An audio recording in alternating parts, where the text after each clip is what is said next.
আজকে আমি এটার ভিডিও করছি। এটা থাইল্যান্ডের একটা ক্যাসিউ নাট।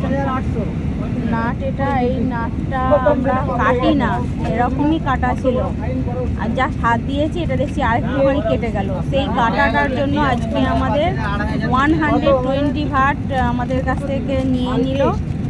আর আরেকজনের কাছ থেকে স্মোকিং করার জন্য, সে বাইরে বেচারে স্মোকিং করেছিল, তারা 5800 ভাট তার কাছ থেকে নিয়েছে।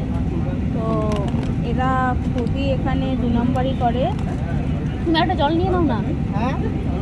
খুবই 2 নম্বরই করে। কেউ যখন আসবে, সবই যখন আসবে, তোমরা সব যখন আসবে একবার দেখে নিও, তোমরা সব দেখে নিও। আমাদের কাছ থেকে এটা কিছুই করি না, তো যা আমার এটা তো গোটা ওরা কেটে ফেলে দেয় না, যে সেটাই ভালো। কিন্তু ওদের এরকম করে নেওয়াটা আমাদের কাছ থেকে উচিত নয়। এটা পুরোটাই আছে, পুরোই আছে, কাটা হয় না, সামান্য কাটা ছিল, হাত দিয়ে ধরেছি আর কেটে গেছে। এখানটা এটা কেটে গেছে বলে তার জন্য পেয়ে নিয়েছে আমাদের কাছ থেকে।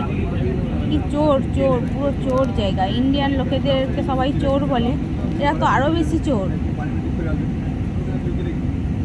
সো বাই, আমি এখন তাহলে ভিডিওটা অফ করছি, যে এটা আমি এখন ইউটিউবে ছাড়ছি। তোমরা সবাই কমেন্ট করো যে এরা এরকম কেন করে।